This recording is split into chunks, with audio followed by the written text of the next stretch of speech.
I've always felt that in a way I was a born teacher. And so I wasn't unhappy when I gave up photography. I had accomplished a body of work that pleased me. I'd done what I wanted to do. Because it was unfinished because I had all these negatives that I hadn't had time to make enlargements of.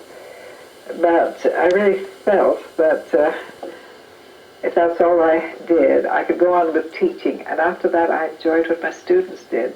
I was happier over what they did if they did something that was truly creative than if I had done it.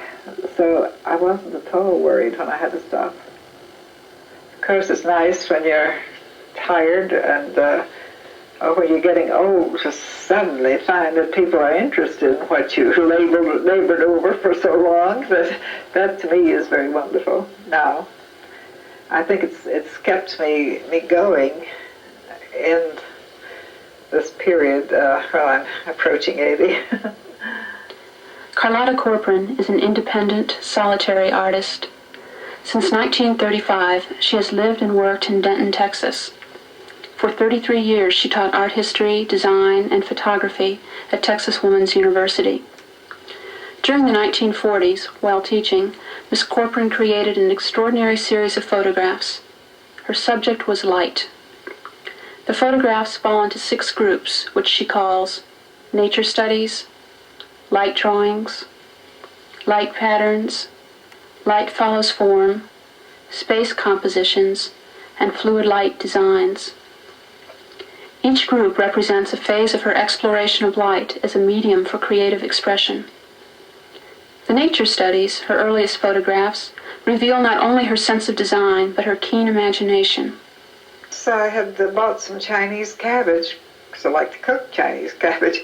So I brought it home, and I was just turning it around. Then I decided to photograph it. I thought the rhythms were so beautiful in the shape. And then when I saw it in the ground glass, I suddenly saw a figure there.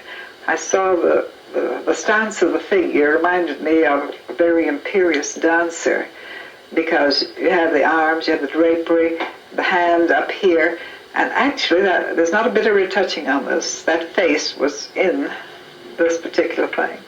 Again, a lucky break. But it was there, and I saw it.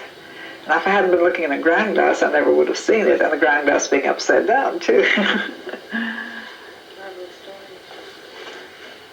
While working with these realistic subjects, she experimented with a technique that reversed the tones of a picture, solarization.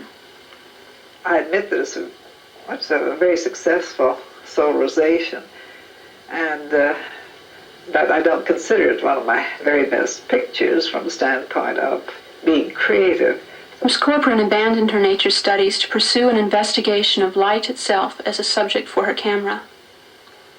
In an amusement park at night, she swung her camera rhythmically to follow the moving lights of the carnival rides. The light drawings that resulted were surprising and unpredictable, pure line created by pure light. To control the light she photographed, she built a light box. Small spotlights could be aimed through holes in the box at paper shapes suspended inside. These light pattern photographs were exercises suggested by Georgie Kepish, an artist and photographer whom Ms. Corpron recognizes as the only influence on her work. Working with the paper, working with lights and shadows, the way I did in the light box, made me become interested in going beyond just paper. And I was watching shadows everywhere. Continuing her exploration of light, Ms. Corpron began the series she calls Light Follows Form. In these pictures, she used light as a sculptural tool to mold and model plastic forms.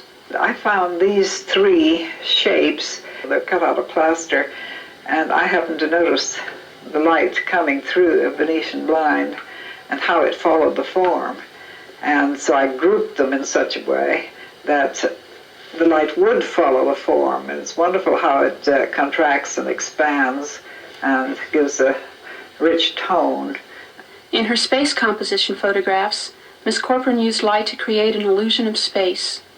She composed these photographs with simple forms, eggs, shells, and a reflector. One Sunday, I took 6 eggs over to the darkroom.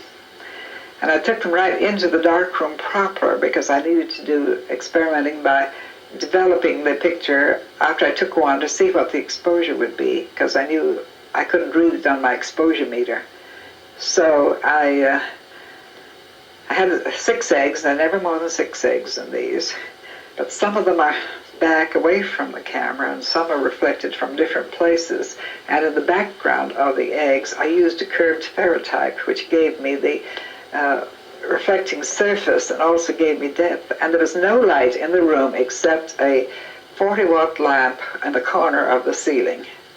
The trick of this, not trick, but what happened, was that low light went in and kind of crept around these spaces, and that's why it has such terrific depth and perspective. You see these eggs standing up and casting shadows and doing the most amazing things. I got more excited over doing eggs that Sunday than I ever have in my life, because you never think of eggs standing on end and kind of casting shadows and doing all these strange things, but they did. And I've always said that was the first day I knew what auto-intoxication meant, that I became so intoxicated with the idea, and I could have kept on and on. Well, in fact, I have 40 negatives of eggs, at least that many. I'd usually pursue an idea until I got the essence out of it, and I worked about 10 hours. But it was of course, it was an amazing experience for me, and I felt that I was going through an experience that a truly creative person must, an artist or something, gets an idea and tries to develop it, because it was kind of, as I say, an intoxication or a great joy or pleasure in doing it. So I love my eggs. Even other people may not like them as well as anybody as I do, but I feel it's one of my creative things. The fluid light designs are Miss Corpron's most creative and abstract work. As the early morning light flowed into her studio through Venetian blinds, she photographed its reflection on a sheet of plastic. She thus captured the elusive and mysterious quality of light. Carlotta Corpron's creativity did not end when the shutter clicked. In the darkroom, she cropped and combined her negatives to produce new patterns. Well, this was the photograph that I took of white paper, in which I'd worked for certain volumes and shapes in the composition. And when I had the two together, I was moving them around, just playing with them, and I found that I could get an interesting bisymmetric design by turning them side by side, and then as you move them together, each time you move them, you get a different type of design, and then you do it that way. It might be difficult for me to get that original one again, but it's a great deal of fun to work. There we are. Now there, I had that middle tent-like shape, I think, on the final print.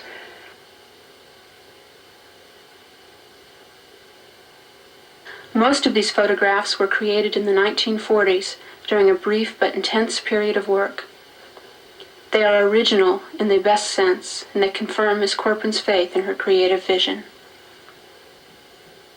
As I looked at this particular subject, I thought, well, it was a commentary on civilization. Most people go around in circles. One or two have more luminosity than others. And then one or two would have courage to step out from a crowd. That's me.